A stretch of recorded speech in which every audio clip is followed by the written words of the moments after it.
Hi there everyone, it's me Aaron, and before we begin today's comic class extravaganza, there's a quick clarification I need to make, which is that originally this episode was supposed to air a couple days ago, but because of some unforeseen interruptions, it ended up getting delayed until Wednesday. Now that means that today's episode was going to originally be us discussing the brand new X-Men books and speculating on what Jonathan Hickman could have planned for his upcoming X-Men run. Us taking all the little hints that were in those X-Men reveals and talking about what they could possibly mean. However, because this ended up getting delayed until Wednesday, that means that House of X #1, the very first book in Jonathan Hickman's X-Men run, has now come out, so we now actually do know some of the things that he has planned for his upcoming X-Men run, which means that there are a couple of theories that I had in today's video that are just flat out false. I edited out most of them, but there's still about a solid minute coming up in today's video where I just start speculating on what this could possibly mean, and I am 100% way off. However, the rest of the video is still intact, the rest of it still does make sense, but I had to come in here and just warn you guys,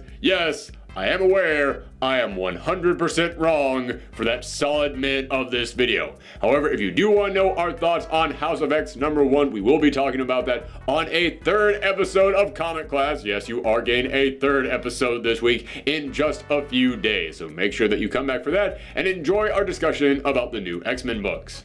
So a couple months ago, Marvel announced that they were going to be coming in here and completely relaunching the X-Men. And you guys know me, I'm not really a big fan of relaunches, but even I had to say, that's a brilliant freaking idea and it's exactly what you need to do with the X-Men. Because so many people love the X-Men. For so many people out there, it's their favorite thing in comics, period. But over the past couple of years, the X-Men have been kind of aimless, directionless, fumbling, I guess is the best way to describe it. Yeah, the X-Men haven't really known what they wanted to be, or even when they did know what they wanted to be, they were getting pushed to the side and buried under a ton of other things happening at Marvel at that time, and you all know what I'm referring to with that.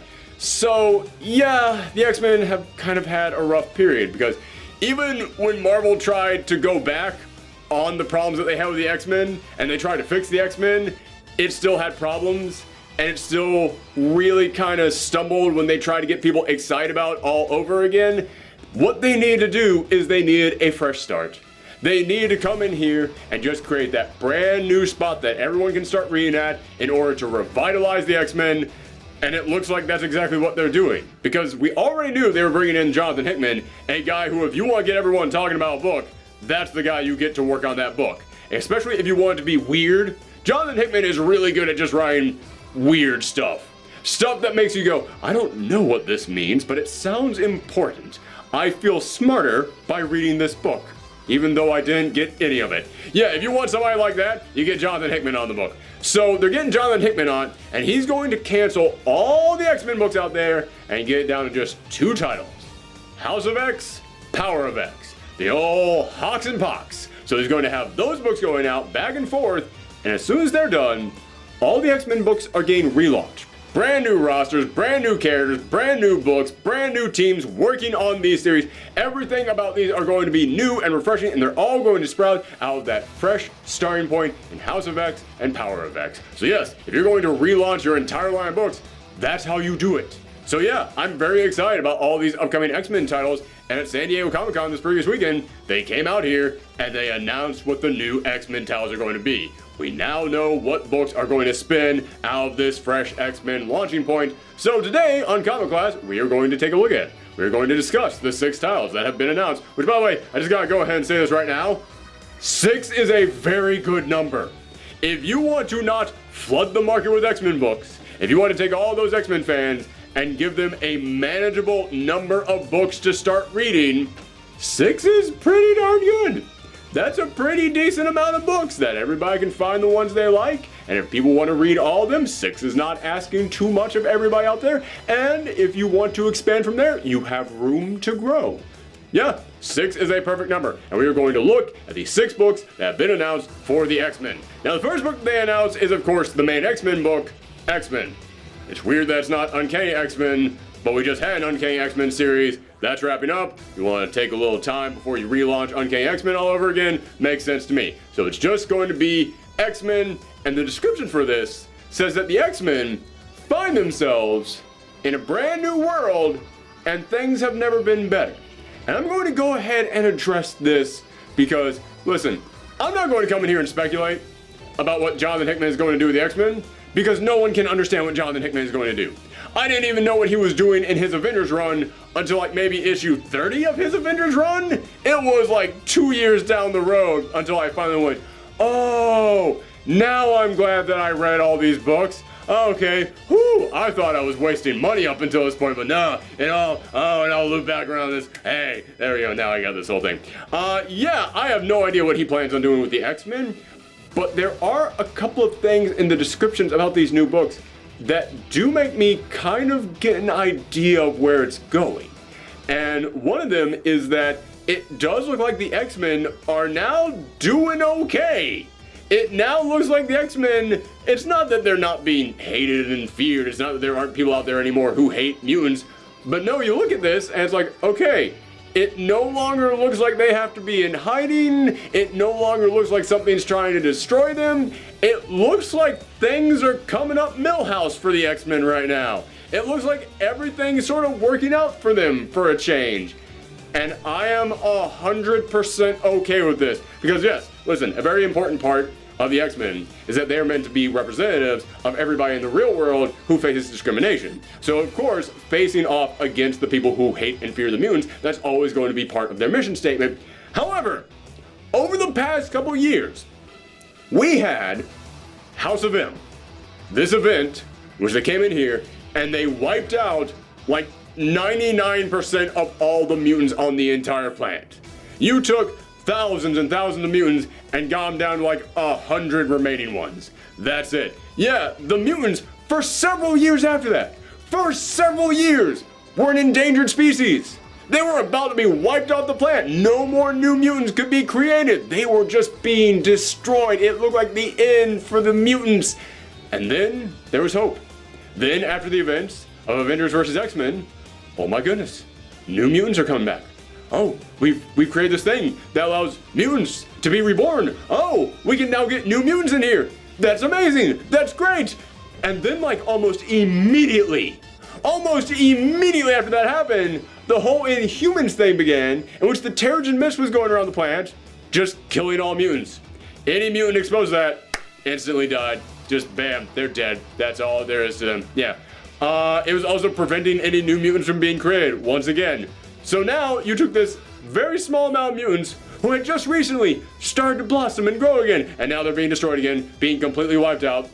But then the Terrigen Mist thing got resolved, and then oh my goodness, okay, so now that's resolved, and Fox and Disney, they merged, so now there's no longer that dispute going on, so now there's no one at the top saying you can't have mutants anymore. Now we can actually get mutants in here again. And what was the freaking storyline that they told after they came in here and tried to relaunch the X-Men? There's now a vaccine that's been created for mutants. So all mutants are just being wiped out again. The three biggest stories for the X-Men back to back to back have been, yeah, there's no more mutants. We're all being wiped out. I'm done with that. I don't need that anymore. We can leave that behind. So looking at all these descriptors about how things are actually kind of working out and the world is looking better, and now it looks like the mutants actually have a place and they're growing and they're prospering. Yes, do that. I'm very excited about this. Everything about this sounds completely fine with me. However, there is one question that I have about this. They mentioned that they're in a whole new world, and we've seen some of the art for House of X and Power of X, and you do see them walking through like giant portals going into what almost looks like an alien-like location. You see them walking into big, bold, new areas through giant, massive portals.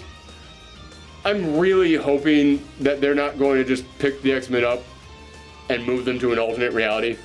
I'm really hoping that's not what's going to happen here. Don't get me wrong, you could tell some interesting stories with that. You could tell stories about the X-Men being on a planet where none of the other superheroes exist, and now mutants are just okay on this planet. And we can just sit back and see what happens with that. That sounds kind of cool.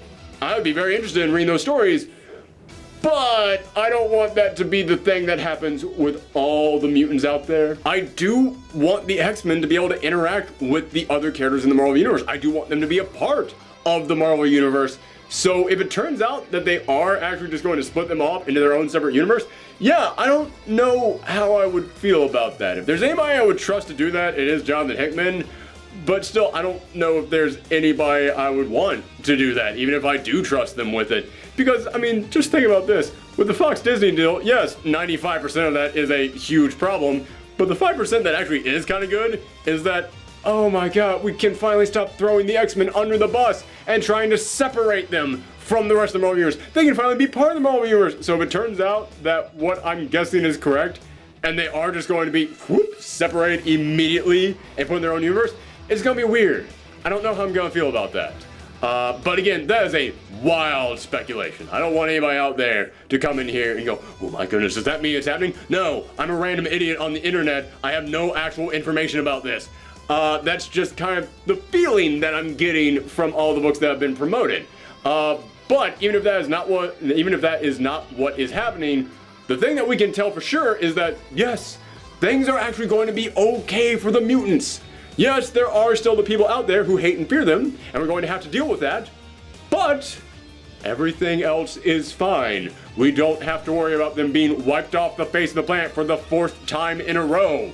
They actually get to, grow and prosper a little bit. But what about the roster of this new X-Men team? Well, the first thing that I have to say is that from what we've heard, this book, it is going to focus on a lot of the mutants out there. It's kind of going to focus on all the X-Men. However, the main team that's going to focus on here in the beginning is going to be Cyclops, Cyclops' dad Corsair, Cyclops' brother Havoc, Cyclops' other brother Vulcan, Cyclops' son from the future Cable, Cyclops' daughter from the future Rachel Summers, and Cyclops' ex-wife Jean Grey, and Jean Grey's husband who she is bringing along to the awkward Summers family reunion, Wolverine.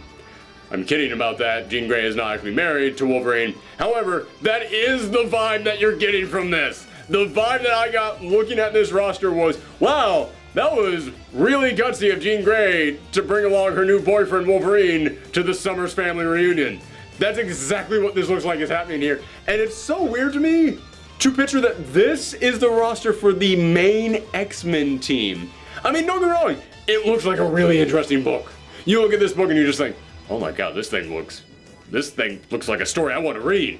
I want to know about this crazy messed up family. But it feels almost more like they should have just titled this The New Adventures of Cyclops and Phoenix. It feels really like it should just have been a story focusing on the Summers family. It's just weird to me that this is the X-Men book. Again, not saying it's bad. I look at that team and I go, that's an interesting team with an interesting story to tell, and I want to read that story. It's just so bizarre to me to think that the X-Men, to me, are supposed to represent this big, wide group of mutants, and the team they're picking to represent this big, wide group of mutants have that much of a defining theme going with them. What if it was completely by accident? What if it was completely by accident that they picked this roster, by the way? They didn't even realize that they were doing it. Just, okay, who are we gonna have on our new X-Men team? Let's see. Well, Wolverine, obviously, you gotta put Wolverine in there. Who else? Well, Cyclops, leader of the X-Men, bam, just makes sense. Jean Grey, one of the founding members, she just recently came back to life. We gotta put her in this book. She's recently becoming really popular, so yeah, get her in there. Who else? Let's see. You know what? We're doing some interesting stuff with that new Cable. Let's bring him back around. And Rachel Summers, she recently really came into her own in that previous X-Men series. Let's bring her back around in this thing. We need 2 weird picks. 2 people you wouldn't expect. Corsair. Oh man, get some space stuff going on in there. Corsair, bring him back around. Oh, he could be interesting on this team. Never actually officially been an X-Men, so that'd be really cool. And one last person there, maybe a previous villain who we could bring back around, put them on the right track with the X-Men. You know what? Vulcan. Vulcan has a lot of unanswered questions. Gotta bring him back around. Oh man, that is a good roster. I cannot wait to look at this roster and oh my god, what have we done? So yeah, I think it's a good team. I just think it's kind of silly. Makes me laugh. Makes me laugh when I look at that team. But yeah, it's gonna be written by Jonathan Hickman, so this is the main series that he's going to be taking over after this. It's gonna be drawn by Lionel Francis Yu. He's an incredibly talented artist, so I trust that this book is in really good hands. And of course, X-Men is not the only book that Jonathan Hickman is going to be working on. He's also going to be working on the New Mutants book, which I've always kind of had a problem when they bring the New Mutants back, and it's just the exact same team over and over again. Because to me, New Mutants should really be New Mutants. It should be like the next generation of mutants, which is what the New Mutants started out as. But every time that they bring New Mutants back, yeah, it's just that exact same team. And it's just continuing their adventures, but honestly, we've been doing that for so long, it's too late for me to complain about at this point. They're not going to change the course on that. They're not going to come back around and go, oh, you know what? Yeah, it is time that we make New Mutants all about the next generation of X-Men. Yeah, that ain't happening. New Mutants is forever going to be that main team of New Mutants. It's just going to be them and their continued adventures throughout life. So, hey, that's what we're doing. But Jonathan Hickman is going to be writing this book, but he's not going to be writing it by himself. He's going to be teaming up with Ed Brisson. And I actually really like Ed Brisson. I think he's done some really good stuff over at Marvel and over at Image. And he's done some X-Men stuff before, but he didn't really get to show everything they could do with the X-Men. So I'm glad that out of all the people who are working on X-Men books, he's going to be like the only one who is remaining. He's actually going to get to stick around and show off what he can do with these characters.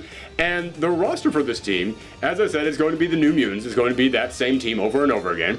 But they're also bringing in some Gen X characters. They're bringing in Chamber and Mondo, which I honestly thought Mondo died. I forgot that dude was around. Like, that guy has been in deep hiding this entire time.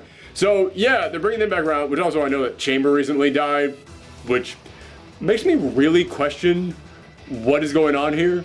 Like, I have a feeling like they're going to revive Chamber. Maybe it's already happened. I didn't even read the book it happened in. But, yeah, I do look at Chamber back on this team, and I look at Mondo on this team, and I do have to ask, so... are we sure this isn't an alternate reality? No, it's probably fine. It's probably fine. But they say that they are going to go into space to find their missing friends to share with them the good news. We still don't know what that good news is, but that's a really ominous sentence. That's a sentence that really makes you go, okay, seriously, I need to read this House of X and Power of X like right now, because what the hell are you doing with these characters? Yeah, it's very interesting. It's very interesting, this good news that they just have out there. So they're going to go into space and they're going to be teaming up with the Starjammers, which again, you got Corsair, leader of the Starjammers, over on the X-Men book, but the Starjammers team is going to be in New Mutants. But Jonathan Hickman is writing both of them, and Jonathan Hickman always likes to have that one thread that connects the books that he's doing. Wasn't expecting Starjammers was going to be it, but alright, cool. Now the next one is the one that I'm probably the most excited about, simply because it's being written by Jerry Dugan, and I really like Jerry Dugan. But it's the new Marauders series, and it's basically X-Pirates. That's what it is. It's Emma Frost, has her company, the Hellfire Trading Corporation, which that's not what I remember the Hellfire Club being before, but she knows that even though the mutants, they're on the uprise, everybody's loving mutants again, there's still those people out there who hate and fear mutants, and they're all over the world.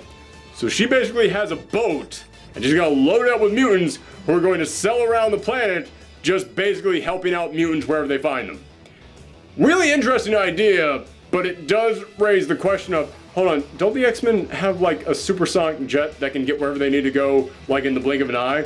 How is just having a big old freighter better than that? I'm not gonna ask questions because it sounds like a really freaking cool idea. It sounds like an awesome idea for a book. You basically just have the X-Pirates.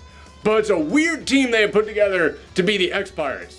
Because the leader is Kitty Pryde. Like, alright, well, she was leader of the Guardians of the Galaxy, so she's used to dealing with pirates of one sort or another. So she's going to be out there as the leader of the Marauders. Storm is going to be on the team. That makes 100% sense. I mean, you need good weather if you're going to be sailing a ship. Storm, bam, perfect sense. Iceman freezes water. He's surrounded by water. Makes perfect sense. Bishop, alright, I have no reason why Bishop would be on a boat, but yeah, Bishop, cool, get him in there as well. And then you have Pyro. Now I have several questions about Pyro being on this team. Some of them I will save for later because it ties into some of the other books that are showing up. But the main question that I'm going to ask right now is, his power is he creates fire. And you're putting him in the ocean, surrounded by water. That, it's a weird choice, but I trust that there's a reason behind it. In fact, I trust it might even be part of the plot. So I am very interested in this book. Again, mostly because Jerry Dugan is going to be writing it. But also, this is one of the more interesting teams that they have put together. So yeah, I want to see where this team goes. Next up is Fallen Angels, and it's going to be written by Brian Edward Hills. And he recently wrote some stuff on Batman, but I didn't read any of his Batman stuff. I heard it was really good, I just didn't check it out. However, I did check out his Killmonger miniseries, and I can say for sure that was indeed really darn good. So I'm happy to see that Marvel is continuing to give him more work, putting him in this big spotlight situation where he's going to be writing one of the brand new X-Men books. That's really exciting to see. And Fallen Angels might as well be the Psylocke book, because it's going to focus on sort of Psylocke. Yeah, we're about to get really confusing on this one. I had to ask people online to help me understand this, because I knew a little bit about what had recently happened to Psylocke, but apparently I had missed out on some other news, so I had to puzzle piece all this together in my head. But basically, what's going on is that Psylocke, she had always been in the past Betsy Bragg. Betsy Bragg had taken over the body of this character, Quanon, and she had now basically been running around in Quayon's body as a psychic ninja. And that was the version of Psylocke that everybody had fallen in love with.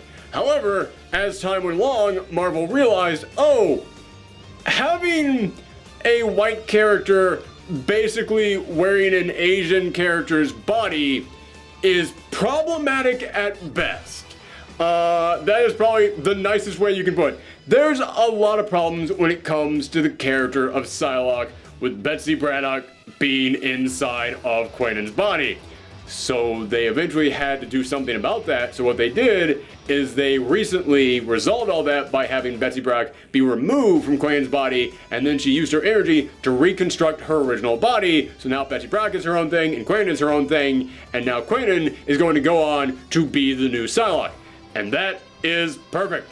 That's exactly what you should do with this. Yes, Betsy Braddock is going to go on and be her own thing, and I'll talk about that in a second, but the thing that she's going to go on to be is exactly what Betsy Braddock should go on to be. Like, that is the perfect next step for that specific character. Just move her over there, make her that, and for all the people out there who are like, well, yeah, but I always loved the character of Psylocke. I always loved that character so much. I always got excited when she popped up and I had fond memories of her. I hate coming in here and generalizing, but I've listened to a lot of people out there who really love Psylocke. I'd say about 90% of the people out there who love Psylocke love her because she was a ninja with psychic swords and knives that came out of her hands. I would really be willing to put down money on 90% of the people who are like, Psylocke, why don't we get more Psylocke? I want to see some more Psylocke. It's because they really like having a purple-haired ninja running around with psychic blades. Quanon is going to be a purple-haired ninja with psychic blades. Alright, yeah. Psylocke is still the thing that the vast majority of people who think about Psylocke and what they remember about Psylocke, Quanon is still going to be that. Quanon is still going to be that thing that most people hold on to their memory of Psylocke being. So, yeah, now Quanon gets to go on, be her own thing, be the brand new Psylocke, still capturing all that stuff that people remember about Psylocke, and then Betsy Braddock gets to go on and be her own thing, which is a position that will make sense for her to be, and I will talk more about that in a second. I had someone on Twitter come to me and say, yeah, it's a change for this character, but listen, we all know how this is going to work out. We know that as soon as Disney starts making their movies, then they're going to come in here, and as soon as they introduce Betsy Braddock Psylocke, then they're going to have to fuse them back together. Dude, do you seriously think that Psylocke is going to be one of the first mutants that they introduce? No, she's way down the road. That's about 5-6 years down the road before we start talking about that. And also, do you really think someone at Disney is going to go, yeah, this whole thing about a white lady taking over an Asian person's body and basically wearing it like a suit? Yeah, nothing is offensive about that. We can totally put that in all of our movies. Let's have Scarlett Johansson go in there and play her as well. Yeah, they're not going to do that. It's not gonna happen. So yeah, I really don't have a lot else to say about the Fallen Angels book, because it's basically like a revenge story focusing on Quanon, and yeah, it doesn't really seem to tie into a lot of the other stuff that they're doing. There's no vague hints in there, no specific key terms that I hear and go, oh, what could that mean about what's happening to the mutants? No, this looks like it's a solo story just specifically spotlighting their character.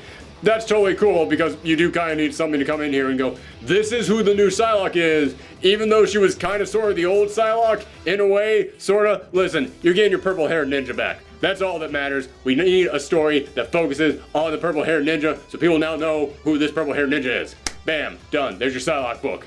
So, yeah, that's the point of Fallen Angels. That's kind of what we're going to get out of Fallen Angels. Done. And as I said, Brian Edward Hills has proven himself to be a very talented writer. I'm very interested in what he's going to do. So, I just got done teasing it. I should probably go ahead and address it. What is happening to Betsy Braddock is she is going to become the new Captain Britain. which is a position that had always been held by her brother, so now it's going to get passed along to her.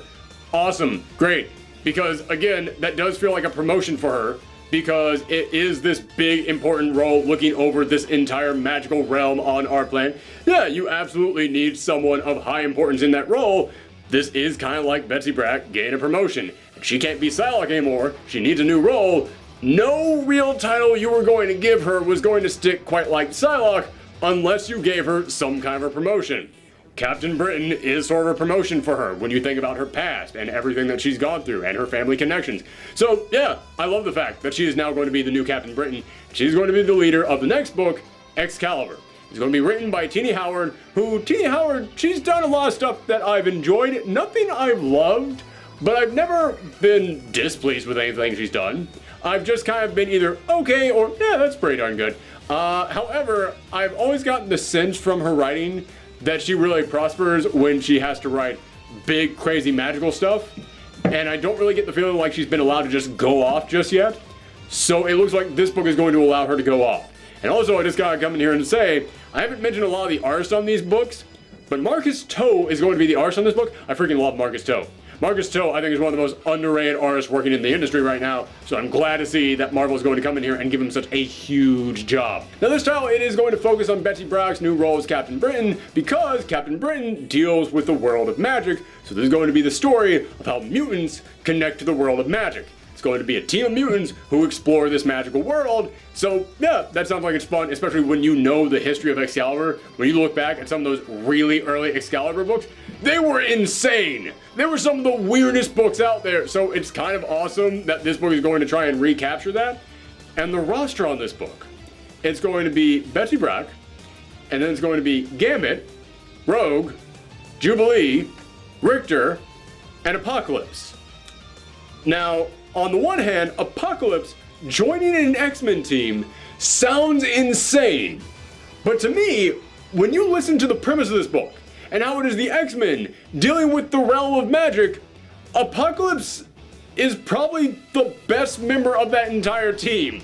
Like, to me, Apocalypse makes more sense being on that team than anyone else on this entire team. Because when I think about mutants and the world of magic, okay, Apocalypse, that actually kind of makes sense to me. Oh, are you maybe going to get Scarlet Witch in here? I mean, I know that she's not technically a mutant anymore, but she does have connections to you guys, and she does know about magic. And then Nightcrawler's got a lot of connections to magic, and maybe even Longshot. Longshot has got some weird stuff with extra dimensions and such, so you could maybe get him on the team. No, none of them.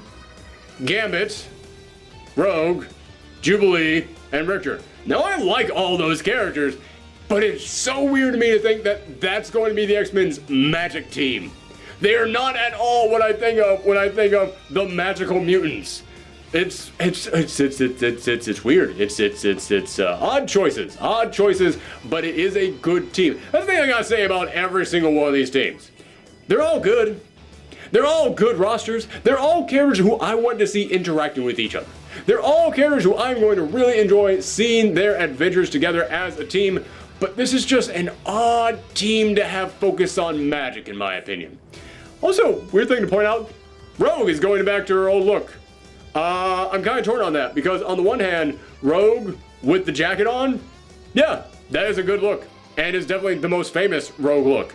Even decades later, people still fondly remember that look for Rogue. But I always felt like that was kind of like the young Rogue style, and I feel like every costume that Rogue has had since then has been more mature. They've all looked like a character who's kind of done some growing up.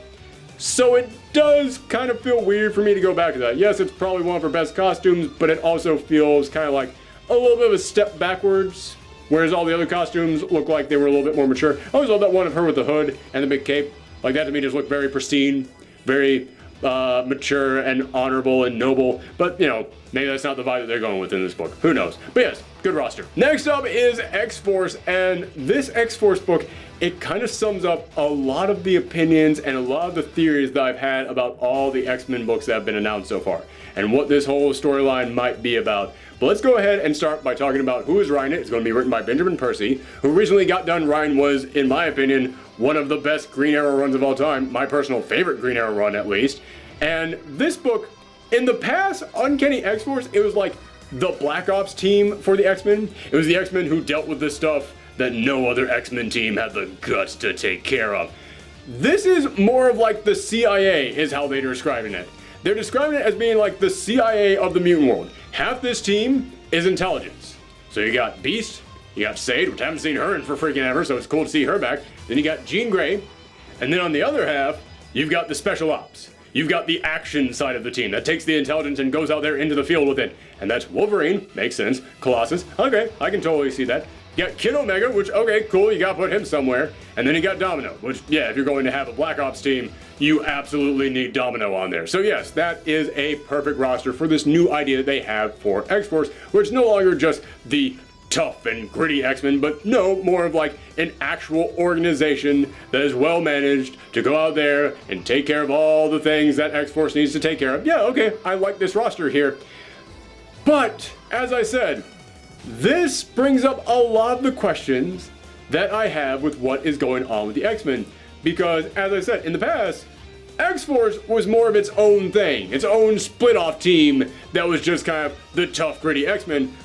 But they're phrasing this like it's now an official organization. Comparing it to the CIA does make me think, okay, could this actually be like, I don't know, maybe a government organization? Like maybe the government is like, hey man, X-Men, we're gonna let you have like a special department in here. Like if you need some help with your mutant stuff, we're gonna put some tax dollars aside just for you to go and do your own special thing. Yeah, they really make this thing feel official. They make this thing no longer feel like a ragtag band of X-Men. No, it now feels like, okay, there's like some oversight in all this. There's actually like people going by the book on this thing. It feels almost like the cops for the X-Men. So it does definitely feel more like there's organization, more like there's actually people looking over all this. But the other thing, there's a member who I didn't mention here. Black Tom Cassidy is on this team. Black Tom Cassidy, a villain. Apocalypse, a villain. Pyro, a villain. Vulcan, a villain. All these villains now working alongside the X-Men. And that's something that raises many questions. Because we're now in a world where it looks like the X-Men, they're on the upswing, as I said. Everything is coming up Millhouse for the X-Men. Everything is working out fine for them. Including all the villains have now put aside their differences to work alongside the X-Men. That's interesting. I mean, Apocalypse, okay. I know he might be the biggest, weirdest one to put in here. But when you think about the fact that Excalibur is going to be all about the mutants having to deal with magic, I can see Apocalypse going, listen man, I'm trying to take over this planet. If some big magical threat is coming in here, I'm the one who's going to have to try and stop it. So I'll team up with you for now. But yeah, some of these other ones like Black Tom Cassidy, I have no idea why he would be on this team. That's very odd to me. Okay, alright, well let's see what goes down with this. Yeah, it really looks like all the mutants have just come together. Good, bad, they're all on the same team now. And that is very interesting to me and makes me wonder, what is it that happened in this world that made everything okay? Because I keep saying maybe they found an alternate reality where everybody just loves mutants, and if everybody just loves mutants, then all the villains are like, oh, well, I have nothing really to rebel against anymore, and I have no reason to really hate all you guys, so I guess we can work together. I guess I can get a paying job with you guys, working in X-Force or working as part of the Hellfire Trade Organization. Yeah, I guess I can sign up with that. Or if they're not in an alternate reality, then maybe in this reality, something happens that just causes everybody to start loving mutants, and a lot of these villains look at everybody starting to love these mutants and go, okay, let's not screw this up. Let's actually play nice with the X-Men right now. Yeah, it raises a lot of questions, and I think that's awesome. Listen, raising questions is not a bad thing. It's actually kind of encouraged, because that makes me really want to read these books to know what's going on with them. So when these books actually do come out later this year, I believe they start in October, we are going to read each of them, and we're going to come in here and give you our opinions on each of these books. So if you want to see those, then make sure that you click that subscribe button, ring that bell, give us a thumb up, do all those other things that you're supposed to do on YouTube, because YouTube doesn't know how YouTube works. And you can also follow me around the internet on Twitter, Twitch, and Patreon at Professor Thorgy. Thanks for tuning in, everyone. Come back next time. Bye.